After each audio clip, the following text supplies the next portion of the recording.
Now live, this is Football at 4. Josh Hennick filling for Mike Gill here on 97.3 ESPN. Yes, Football at 4 at 4:30. Adam Caplan joins us, NFL insider at Caplan NFL. Of course, the Inside the Birds podcast, wherever you get your podcasts. Like, subscribe on YouTube. And, of course, don't forget about InsideTheBirds.com, as well as their Patreon page and the Discord, where you get all the extra insider information as the Eagles are preparing to play the Rams again. Adam Caplan, how you doing today? Josh, I'm well. I hope you're doing well. And yeah, look, the Eagles have that nice win, no question about it. They're now into the divisional round. They're 2 games away from being in the Super Bowl. So they're rolling right now, particularly defensively. Run game, got to get the pass game going. But look, they're reeling for the loss of Nakobe Dean. It's such a sad story. Devastating knee injury, torn patella tendon. It's his left, by the way. Jeff Mosher and I, we had a great interview with Aaron Borgman, who is a former assistant athletic trainer for the Eagles and Chiefs, and he kind of walked us through the injury, just the rehab, how long it takes. It's typically a few months longer than an ACL. It's not as bad as it used to be 15, 20 years ago. You're worried if the guy could play again. Now it's just a matter of when he'll be able to play. So obviously, being on the rehab side, there's no way Dean will be ready for week 1. It's, can he come back by midpoint, and how good could he be? But unfortunately, Josh, next season is his final year of his rookie deal, and he was playing towards something pretty special. It's sad. There have been so many great stories, particularly with his defense this season, and he was one of them, but unfortunately he won't be playing the rest of the season. So now what do the Eagles do moving forward? We know Zach Bond's having a great season. We know the Eagles have now picked up Nicholas Morrow from the Buffalo Bills this past year in the practice squad. We also know they have guys like Jeremiah Trotter Jr. He was a guy that Vic Fangio mentioned at the presser today. And, of course, you got Oren Burks, the guy who was on the 49ers during their Super Bowl run. What I found interesting today was that, Vic Fangio is great, the Eagles defensive coordinator. If you ask a question, he rarely will avoid answering it. He just seems to like answering questions. So, Vic did say, look, he was asked, would they play some of, a young linebacker, Jeremiah Trotter Jr.? He said, yeah, he may rotate both. It sounds like he's probably going to do it based on what he said today. So I thought that was really interesting. Now, Nick Morrow knows this defense. He's played in it before. So that helps them because they needed a 4th linebacker. Dallas Gant would have been it, but Dallas Gant's a guy that is an undrafted free agent, and you need someone who's played before. So Morrow, if they have someone as a 4th linebacker for the game, more likely than not, as long as practice goes well for Morrow this week, he would be that 4th guy. So that's how they'll have to do it. Myself, Jeff, and Andrew DiCecco did a really cool show. We did another roundtable show, and we actually addressed this for a while about how it could look. Now, they could do it, Josh, situationally, where you could go with Oren Burks as the base defense, particularly when you need guys against the run. Let's not forget, Burks is 6'3" and 1/10 of an inch, so he's got way better length than Trot Jr. And obviously, Trot Jr. is a young linebacker who doesn't have the playing experience, and he's also a rookie. So they could do it that way. They could do it situationally, but look, Josh, it's a big loss. Dean had a breakout season after an inconsistent training camp. He really had a breakout season. Really smart football player, tough, and for a guy who's not the biggest guy in the world, he played bigger than his listed size at shorter than 6 feet, and it's a shame. And by the way, you could argue he was on his way to having his best game of the season. Absolutely. So coming out of the Packers game, the big loss is Nakobe Dean. But sticking with the defense, Adam Caplan, NFL insider from the Inside the Birds podcast at InsideTheBirds.com. Outside of Dean, the Eagles did have a very good game, 3 interceptions, the defensive discipline. Talk to us about it, Adam. Yeah, look, you got the one special teams play, Burks, of course, the first play of the game. Although, by rule, he did lower his head to initiate contact, and that should have been flagged for personal foul, but was not.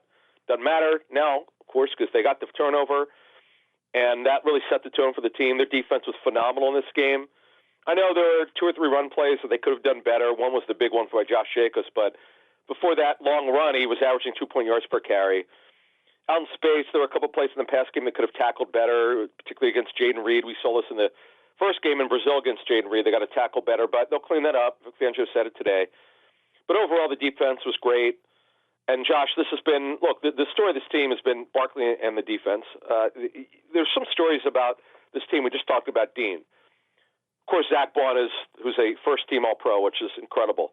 And Fangio was asked today about it. And, look, nobody saw this coming. It's been a great story, but their discipline is so good on the back end. And look, with the Rams here now, I know they've had their success against the Rams the last 2 seasons. They won in L.A. both times. This game was a little bit more convincing in Week 12. But you know what's coming here?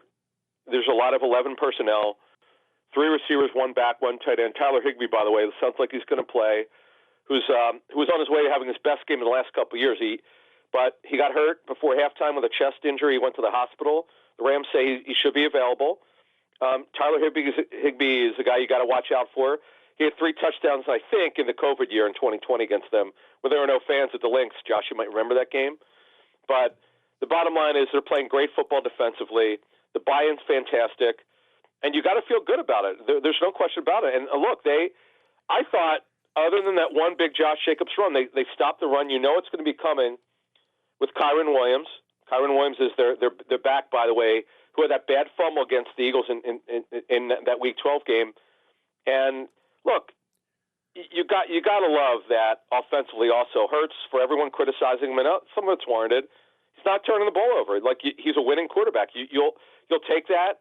But Josh, coming out of the game, the pass game's got to be better.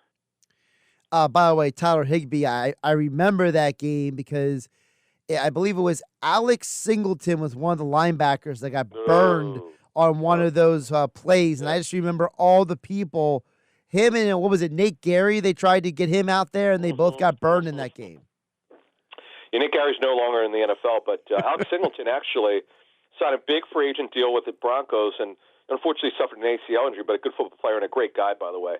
But so coming out of the game, Josh, look, the passing game, it's really strange because this game looked very vanilla, and we're going to talk to Greg Cosell tonight on Patreon, patreon.com/InsideTheBirds to be a member. I know there have been a number of people who have heard this promo that I'm giving on the show on Football at 4, and have signed up, so we hope to see you tonight. And the members take it over. They ask Greg whatever they want, other than special teams questions.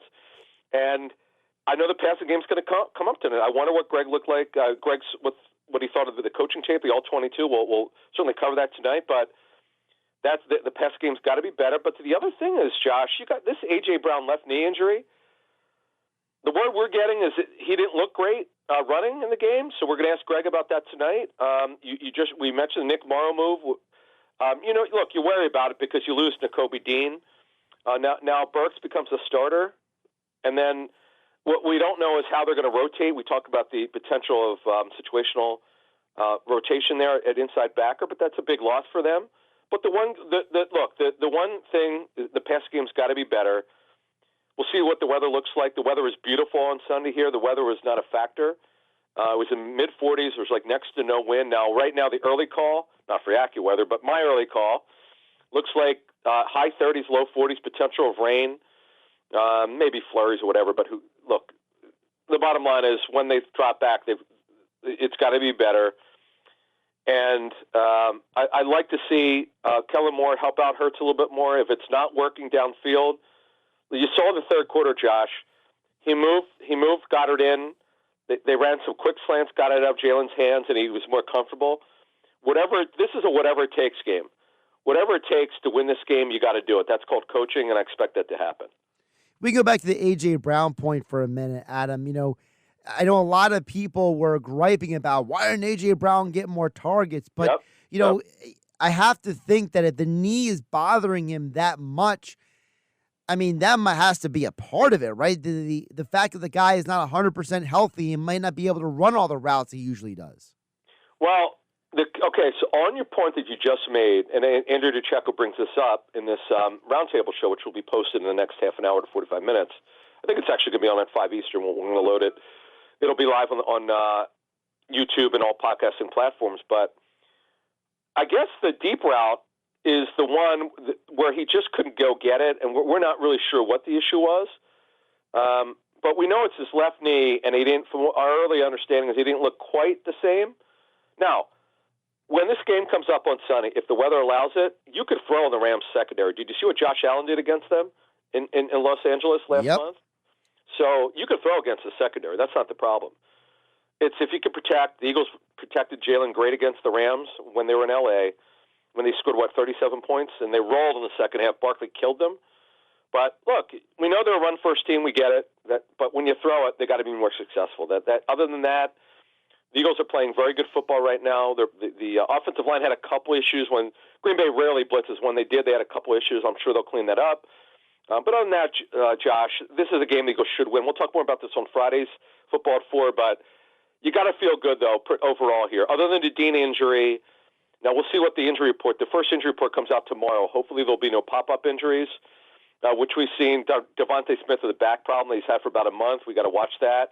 And then Darius Slay, remember, he did what he's done throughout the season. He'll leave the game for a little bit to come back. Yes. You have the elbow injury. We got to keep an eye on that as well this week.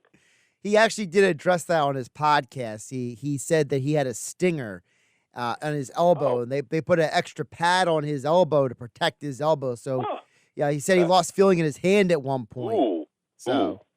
That's good. Good nugget. Because, by the way, you remember what happened with Jordan Love. What happened? On his right elbow, he said after the game he couldn't feel it. And that's interesting. Yeah. The thing we have to understand about Darius Slay is that Slay is the oldest starting corner of the National Football League. He turned 34 on January 1st. So, look, when you get older, Josh, you feel it a little bit more. And the good thing is Isaiah Rodgers turned out to be a really good third corner. I assume, as he was in look, the Eagles may play a lot of sub packages, a lot of nickel in this game because the Rams play a ton of 11 personnel. Or, of course, if you play dime, Rodgers could be out there. Or at certain times you might have Rodgers over DeJean, depending on how you want to deploy it. We understand that DeJean is their nickel, but you don't always play DeJean as the nickel defender. Sometimes you might want to play Rodgers, depending on how you want to formationally put guys out there. But the bottom line is, Josh, the Eagles are super deep in the secondary. They weren't last year. You saw what happened. They match up very well against the Rams. I don't worry about it. But more on that on Friday's segment. We'll see how the injuries go for both teams this week. We'll see what the first injury report looks like. But I felt pretty good. The game, by the way, I thought the Eagles would win by more than 10. They did. They certainly left some points on the board. But you got to feel good, though, about the run game and their defense. And hopefully Hurts gets himself together and with Kellen Moore, just like they did against Pittsburgh, where I would argue that was the best game from Hurts in the last two seasons. He's NFL insider Adam Caplan at Caplan NFL on the Twitter X platform. Of course, Inside the Birds podcast. Subscribe, download wherever you get your podcasts. Search Inside the Birds. Subscribe on YouTube, InsideTheBirds.com. And as Adam mentioned earlier, the Patreon chats with guys like Greg Cosell, which also gets you access to the Discord account. Adam, great stuff today. We will talk to you again on Friday. Thank you. See ya.